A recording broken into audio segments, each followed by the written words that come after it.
네, 아직 기침 소리가 좀 들리네요. 감기 조심하시고, 저도 한 2주 넘게 감기를 좀 앓았는데, 이번 감기 좀 독했습니다. 음식물을 못 삼킬 정도로 목이 많이 부어서 좀 힘들더라고요. 독한 감기인데, 특히 좀 건강에 잘 유의하시고, 몸이 피곤하실 때는 몸도 좀 돌보시고, 그렇게 지혜롭게 또 잘 생활하시기를 바랍니다. 제가 은혜를 경험한 이후에 저에게 생긴 소원 중에 하나는 하나님 앞에 온전한 사람이 되고 싶다는 거였습니다. 그러니까 이게 뭐 온전하지 못하니까 하나님의 영광을 가리기도 하고, 참 내가 이거밖에 안 되나, 이런 나 자신을 볼 때 참 너무나도 부족하다, 이런 생각이 많이 들고 하니까 어떻게 하면 내가 하나님 앞에 온전한 사람이 될 수 있을까, 그런 소원을 가지게 되었습니다. 그래서 나에게서 그리스도의 향기가 나고 또 사람들에게 거룩한 영향, 선한 영향력을 끼치는 그런 하나님의 사람이 되고 싶다. 나 때문에 실족당하고 나 때문에 우리 자녀들이 교회 안 나오고 그런 삶이 아니라 정말 그리스도의 향기가 우러나오는 그런 삶을 살고 싶다. 소원을 가지게 되었습니다. 우리 성도님들에게 이런 소원이 있으십니까? 네, 뭐 평소 때보다 뭐 아멘 소리가 거의 안 들리네요. 이 소원 없습니까? 있습니까? 네. 이런 소원이 있죠. 우리 그리스도인들에게는. 하나님의 은혜를 경험하고 하나님의 사랑을 경험하니 내가 어떻게 보답하며 살아야 될까? 내가 참 온전한 사람이 되어서 하나님의 영광을 드러낼 수 있어야 되는데, 근데 우리가 그렇게 하지 못할 때가 참 많잖아요. 오늘 본문의 말씀이 이에 대한 대답을 해주고 있습니다. 온전한 사람이 되게 하시는 하나님의 방법이 있는데요. 그 방법은 바로 시련입니다. 그래서 성도의 삶에는 여러 가지 시험이 있어요. 1절 초반절은 이렇게 말합니다. 내 형제들아, 너희가 여러 가지 시험을 당하거든. 여러 가지 시험이 성도에게 있다는 거예요. 여기서 시험을 당한다는 건 무슨 의미입니까? 시험이라고 번역된 이 말의 원어적인 의미는 쉽게 말해서 시련입니다. 시련.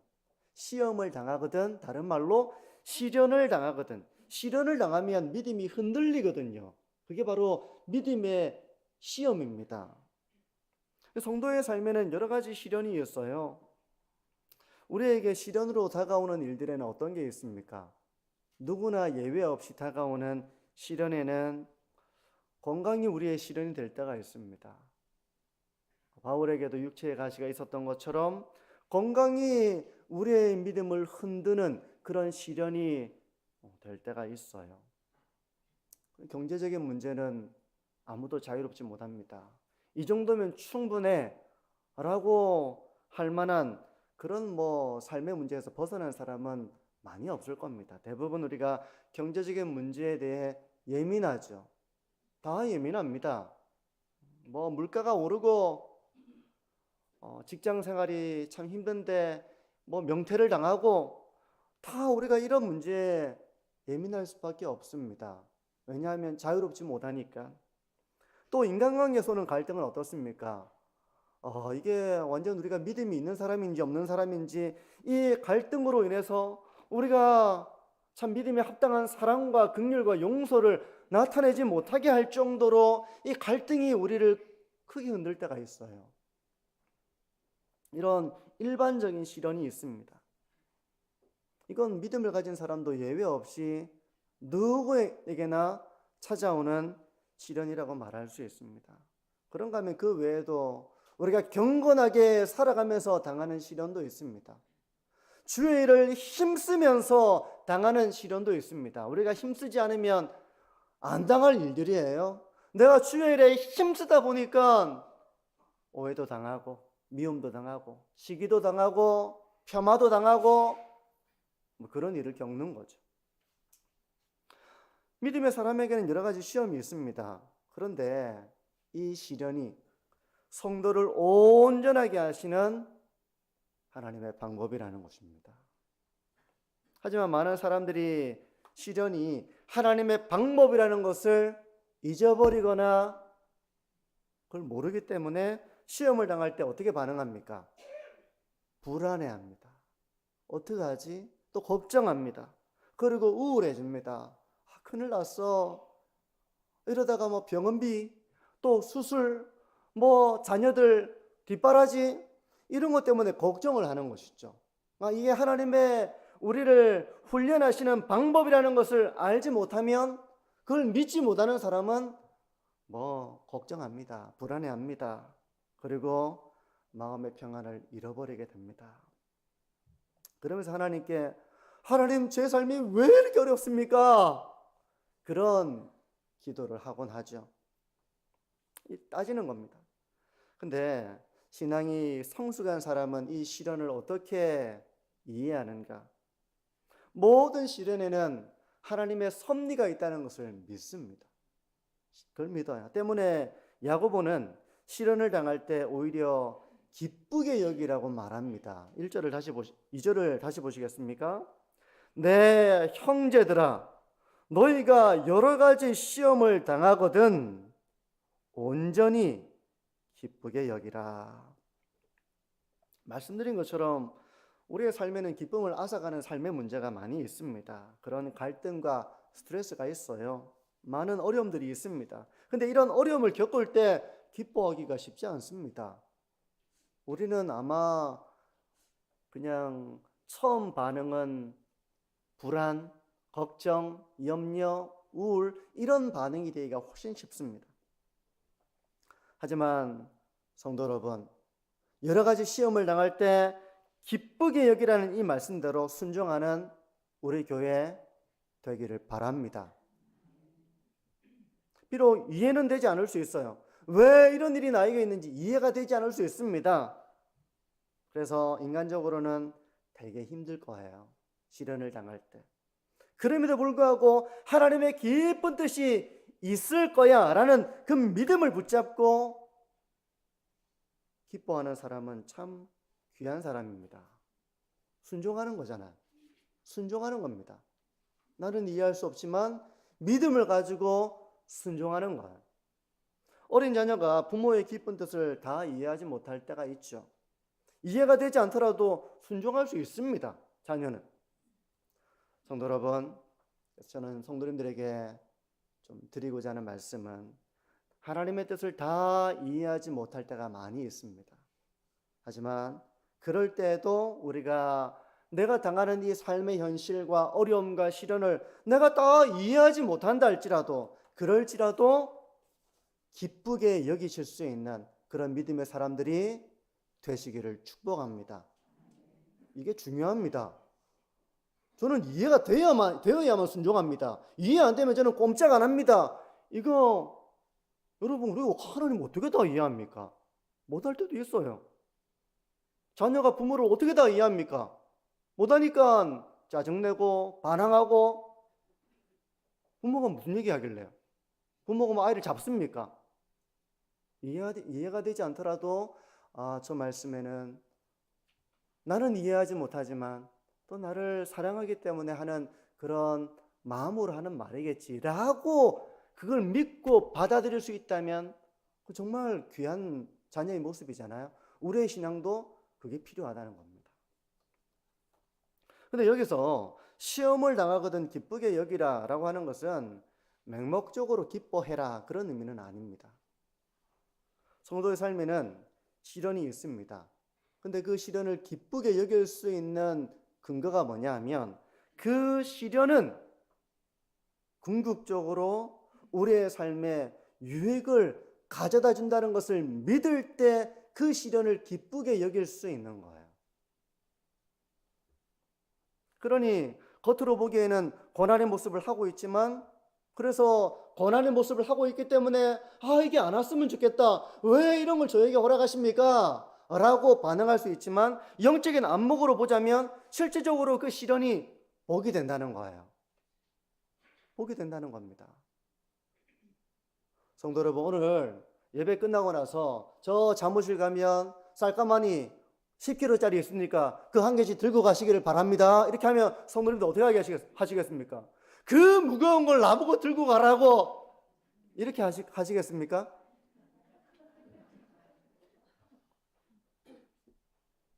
권사님은 30kg 들고 가십시오. 이렇게 하면 아니 나보고 30kg 어떻게 들고 가라고? 그렇게 하시겠습니까? 아니죠. 10kg를 아마 아주 기쁜 마음으로 들고 가실 거예요. 시련이라고 하는 것이 우리가 보기에는 아주 무거운 짐처럼 느껴지지만 영적인 안목에서 보자면 그게 우리를 영적으로 유익하게 하는 복이 된다는 것을 우리가 믿을 때 시험을 당할 때 온전히 기쁘게 여길 수가 있는 거예요. 그러니까 우리에게 이 믿음이 필요한 것입니다. 성도 여러분, 우리는 다 시련을 육신적으로 눈으로 바라보기 때문에 시련을 좋아하지 않습니다. 근데 우리가 믿음의 눈으로 시련을 볼 수 있어야 합니다. 이 시련이 결국은 나에게 영적인 유익을 주어서 하나님의 사람으로 온전하게 하는 하나님의 훈련 과정이구나 라는 것을 믿음으로 바라보면서 기쁘게 여기실 수 있는 우리 모든 성도님들이 되시기를 축복합니다. 여러분, 신앙은 믿음입니다. 믿음이에요. 하나님이 왜 그렇게 믿음을 귀하게 보십니까? 우리가 육신적으로는 믿음을 가지기가 참 어렵기 때문에 그렇죠. 하지만 우리가 믿음으로 이 말씀을 받는 것, 참 귀한 것입니다. 그러면 신앙은 어떤 영적인 유익을 우리에게 가져다 줍니까? 시련은 먼저 우리에게 인내를 배우게 합니다. 인내의 사람이 되게 합니다. 3절은 이렇게 말씀합니다. 보십시오. 이는 너희 믿음의 시련이 인내를 만들어내는 줄 너희가 알미라. 시련을 통해서 이 시련이 우리의 믿음을 단련하는 그런 시련이라는 겁니다. 이 시련을 통해서 결국 인내를 만들어낸다는 겁니다. 그러니까 시련이 있기 전에는 우리가 인내가 만들어지지 않은 거예요. 인내 못합니다. 그런데 시련을 통해서 우리에게 인내가 만들어진다는 겁니다. 인내가 생긴다는 것입니다. 여러분, 좋은 체력을 가지려면 체력 단련해야죠. 처음에는 공을 한 바퀴 도는 것도 힘듭니다. 별로 그렇게 가파르지도 않은데 올라가면 숨이 허헉 찹니다. 근데 그 숨이 차지만 참고 돌고 또 걷고 하다 보면 나중에는 한 바퀴 돌아도 별로 안 힘들어요. 3바퀴 돌아도 괜찮습니다. 그걸 참았더니 인내하면서 계속해서 돌았더니 그렇게 나중에는 단련이 된 겁니다. 체력이 단련이 된 거예요. 근데 영적인 것도 동일합니다. 믿음의 시련이 없이는 우리는 인내를 못 배웁니다. 하나님, 저는 시련이 없어도 인내 배울 수 있습니다. 그렇게 생각하실지도 몰라요. 그런데 이 시련이 없으면 인내를 배우지 못합니다. 어려움 없이 살아온 사람은 작은 문제도 버거워합니다. 버거워요. 힘들어요. 하지만 어려움을 겪으면서 이제 인내를 배우는 것이죠. 인내를 배웁니다. 우리는 옛 성품은 힘들면 안 하고 싶어요. 힘들고 어려우면 그만두고 싶은 게 우리의 옛 성품입니다. 여러분, 불 받아도 은혜 받아도 우리가 당장에 이런 인내를 배우는 게 아니거든요. 그래서 우리가 은혜 받아가지고 주님 제가 이렇게 하겠습니다, 저렇게 하겠습니다. 그런데 문제는 뭡니까? 인내 못하는 거예요. 인내를 못하는 겁니다. 근데 시련을 통해서 우리가 인내를 배우는 겁니다. 어떤 사람이 성숙한 사람입니까? 어려우면 포기하고 그만두는 사람이 성숙한 사람은 아니에요. 성숙한 사람은 힘들고 어려운 일이 있을 때 참아낼 수 있는 사람, 견딜 수 있는 사람이 성숙한 사람입니다. 근데 시련은 우리에게 이런 인내를 만들어내는 하나님의 훈련 과정입니다. 성도 여러분, 믿음의 시련을 통해서 우리 모두가 인내를 배우는 삶이 되시기를 바랍니다. 우리가 이걸 배워야 돼요. 뭐 성경도 배워야 되죠. 지식도 배워야 됩니다. 읽으면서 성경 공부하고 설교하면서 배워야 됩니다. 근데 인내도 배워야 됩니다. 인내할 줄 아는 걸 배워야 됩니다. 하나님의 사람이 인내를 배우지 못하면 사실 아무것도 못해요. 아무것도 못합니다. 교회 봉사 인내 없이 할 수 있습니까? 못합니다. 근데 하나님께서 인내를 배우도록 하는 과정이 바로 시련이에요. 우리가 그리스도의 군사로서 훈련대에는 많은 시련이 있습니다. 많은 시련이 있어요. 뭐 일반적인 삶의 어려움도 우리의 믿음을 흔들지만 우리가 주를 위해서 헌신하다가 겪게 되는 많은 어려움들도 그만두고 싶다, 이런 마음을 들게 할 정도로 우리를 힘들게 할 때가 있습니다. 그런데 시련은 우리에게 포기하라고 주어지는 것이 아닙니다. 시련은 우리로 하여금 견디고 인내하여 영적으로 포기하지 않는 그 그리스도의 군사가 되게 하기 위해서 하나님이 우리에게 주시는 영적 훈련 과정이 시련이에요. 성도 여러분, 이 믿음의 시련을 통해서 잘 인내하시는 우리 만천종교회 모든 성도님들이 되시기를 축복합니다. 어려워도 견딜 줄 알고, 어려워도 포기하지 않고, 힘들어도 인내하면서 하나님을 바라보고 견뎌내고 감당하는 그런 그리스도의 강한 군사들이 되시기를 축복합니다. 그러면 인내를 이룰 때 견고한 신앙이 되는데 구체적으로 어떻습니까? 어떤 신앙인이 됩니까? 4절을 보십시오. 인내를 온전히 이루라. 이는 너희로 온전하고 구비하여 조금도 부족함이 없게 하려 함이라. 여러분, 어떤 사람 보면 참 저 사람은 부족함이 없어 보인다, 가진 걸 말하는 게 아닙니다. 소유를 말하는 게 아닙니다. 저 사람은 참 온전한 사람이다, 그런 사람들이 있어요. 참 온전한 사람이다. 어디에 가도 자기의 몫을 해내고 주님의 몸된 교회를 사랑하고 하나님의 나라를 위해서 참 잘 섬겨나갈 참 온전한 사람이다, 그런 사람들이 있습니다. 근데 시련을 통해서 인내를 배우면 우리가 그런 사람이 된다는 겁니다. 저 사람 참 온전하구나, 저 사람은 참 부족함이 없구나, 이런 하나님의 사람의 그런 역할을 감당하는 사람이 된다는 것입니다. 한마디로 너무 귀한 사람이 되는 거예요. 너무 귀한 사람이 되는 겁니다. 여러분, 어떤 사람이 온전한 사람입니까? 같이 우리가 동력을 하고 주회를 하고 뭐 봉사를 하고 하면 어떤 사람이 온전한 사람입니까? 어떤 사람이 저 사람은 부족한 게 뭘까? 이렇게 생각될 정도로 참 온전한 사람들이 있거든요. 저는 3가지로 좀 생각을 해봤습니다. 첫 번째, 온전한 사람은요, 성품이 주님을 닮아간다는 것입니다. 주님을 닮아간다는 거예요. 우리 평생에서 원이죠. 예수님 닮아가는 거. 여러분, 교회 직분자는 무엇보다 성품이 좋아야 합니다. 교회 직분자는 성품이 좋아야 합니다. 디모데전서 3장을 보게 되면 장로와 집사의 자격은 거의가 성품과 관련되어 있어요. 거의가 성품과 관련되어 있습니다. 절제하는 걸 배우는 겁니다. 절제할 줄 아는 사람이어야 한다는 겁니다. 아무나 직분자 되는 게 아니에요. 절제할 수 있어야 되고요, 경솔하지 않아야 되고요. 우리가 경솔할 수 있잖아요. 주워 담지 못한 말을 하고 행동을 할 수도 있잖아요.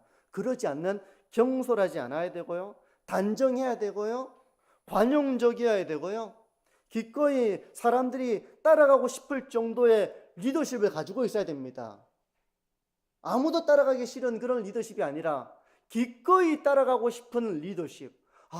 저렇게 해야지, 맞아, 저분처럼 나도 저렇게 되고 싶어 라고 하는 그런 잘 다스리는 사람이 이런 사람입니다. 삶에서 선한 증거가 나타나는 사람이에요. 다른 사람을 정중하게 대할 수 있어야 됩니다. 사사로운 이익을 탐하지 않고 신뢰할 수 있는 이런 사람들을 바울은 디모데에게 교회 직분자로 세워야 한다. 대부분 그 사람의 내면적인 것과 관련된 것입니다. 절제, 정중함, 단정함, 관용, 그리고 잘 다스리는 이런 것이 기술적인 게 아니고 기술적으로 하는 게 아니라 정말 본이 되어지고 기꺼이 따르고자 하는 우러나오는 감동, 이런 것이 있어야 되는, 물론 완벽한 그런 기준을 얘기하고 있어서 우리가 이 말씀의 기준에 보면 부족하지만 어쨌든 다른 사람과 비교했을 때 더 이런 사람을 교회 직분자로 세워야 한다. 그렇게 당부를 하고 있는 것이죠. 근데 이런 성품이 어떻게 생깁니까? 어떻게 이런 주님을 닮은 성품이 됩니까? 그건 바로 시련을 당하면서 하나님을 의지해 나갈 때, 견뎌 나갈 때 이런 성품으로 연단되는 거예요. 여러분, 어려움을 모르는 사람은 상당히 교만하기 쉽습니다. 아유, 뭐 그런 것도 못 해가지고, 그것도 못 참아가지고, 이렇게 얘기하는 사람들 대부분은 사실은 자기가 그 시련을 통과하지 못한 사람은 이렇게 말하기가 쉬워요. 근데 내가 아파보면 저분 얼마나 힘드실까, 얼마나 참 믿음의 싸움을 하실까, 참 귀하다. 그 볼 수 있는 눈이 어디 생깁니까? 내가 아파봐야 좀 가질 수 있는 거예요. 내가 시련을 좀 겪어봐야 그거 좀 헤아릴 수 있는 거거든요. 내가 어려움이 없으면 뭐 저거 가지고 저렇게 엄살을 피우고 있나, 이렇게 되기 쉬워요. 사실은 내가 시련을 겪고 하나님을 의지하고 하나님의 능력을 구하고 인내하고 이러면서 나에게서 이런 성품의 열매가 맺어지는 겁니다. 겸손해지는 거예요. 누가 겸손합니까? 겸손한 척 한다고 겸손한 게 아니잖아요. 정말 자기가 아무것도 아니라는 걸 알아야만 겸손해지는 겁니다. 다른 사람이 보기에는 아무것도 아닌 게 아닌데, 엄청 탁월한데 생각되는데 본인은 아는 거예요. 나의 능력으로는 아무것도 할 수 없구나. 하나님을 의지하는 가운데서 그런 성품이 나타나는 겁니다. 주님을 닮아가는 것이죠. 근데 모든 시련이 사람을 이렇게 만드는 건 아니에요. 어떤 사람에게는 시련이 쓴뿌리가 되기도 합니다. 그래서 아주 과격해져요. 과격해지고 아주 차가워지고 아주 거칠게 되고 자기 이익에 밝은 사람이 되고 내 걸 움켜쥐고 있어야 돼. 나는 그런 사람이 되기도 합니다. 시련이라고 하는 것이 아주 상처 덩어리가 되게 하기도 해요. 근데 어떤 사람이 주님을 닮아갑니까?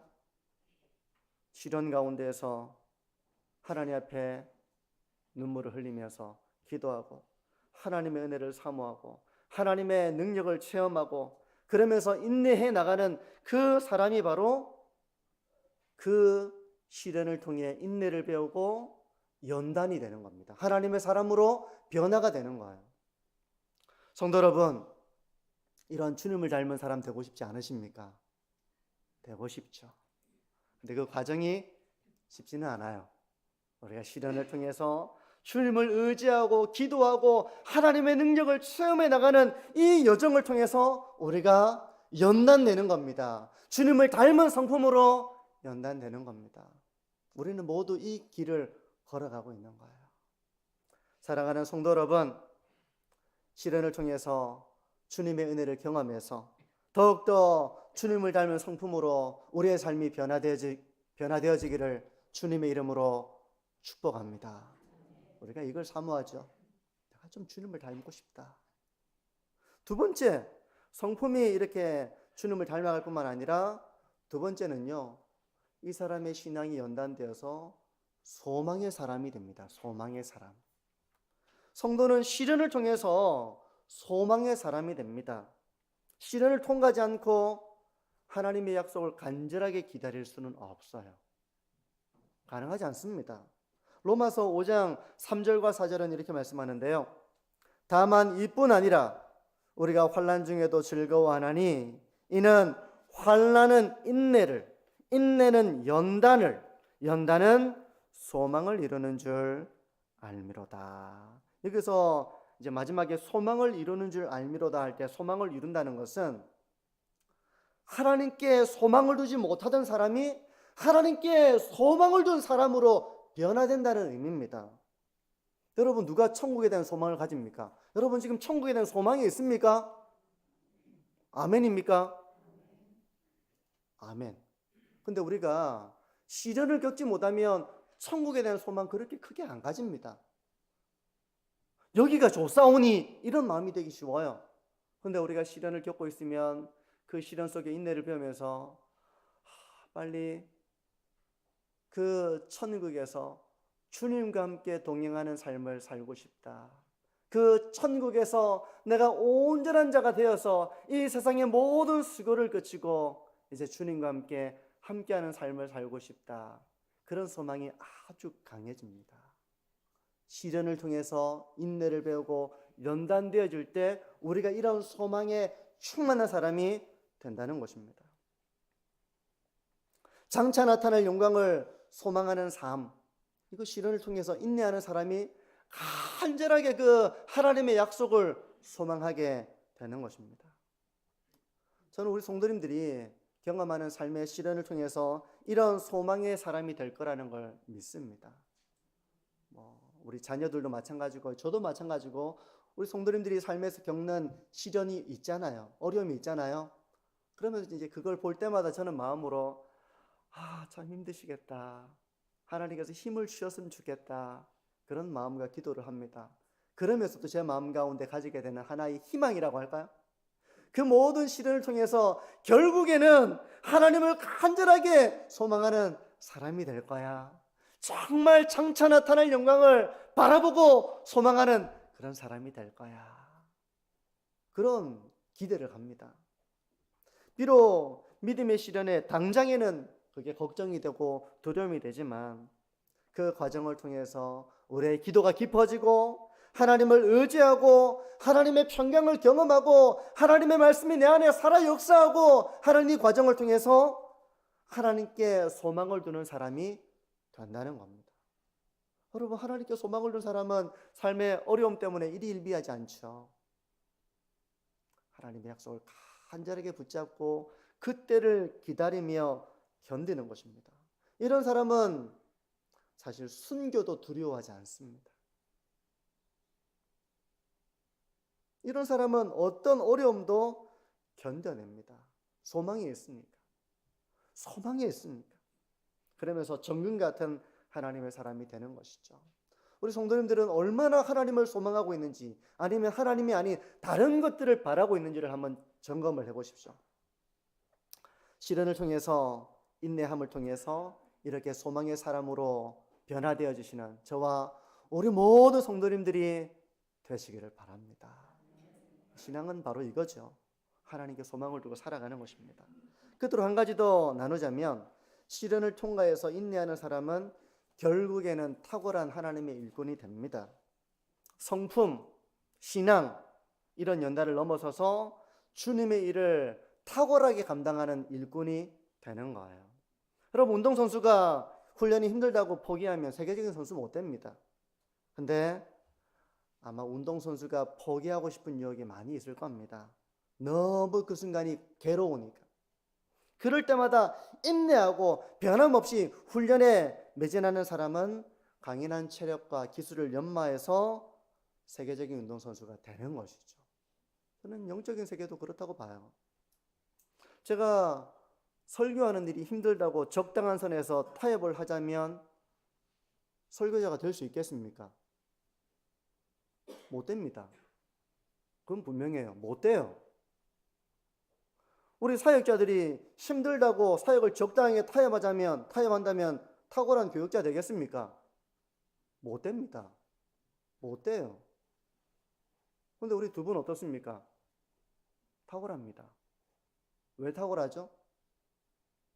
견뎌내며 감당하며 주를 의지하며 저는 이제 그런 모습을 보는 거예요. 봉사와 섬김이 힘들다고 편하게만 신앙생활을 하려고 한다면 탁월한 하나님의 일꾼 될 수 있습니까? 못 됩니다. 못 돼요. 하지만 교육자들 중에도 우리 성도들 중에도 탁월한 일꾼들이 있습니다. 많은 어려움이 있지만 견뎌내는 겁니다. 그러면서 그 가운데 지혜를 구하는 겁니다.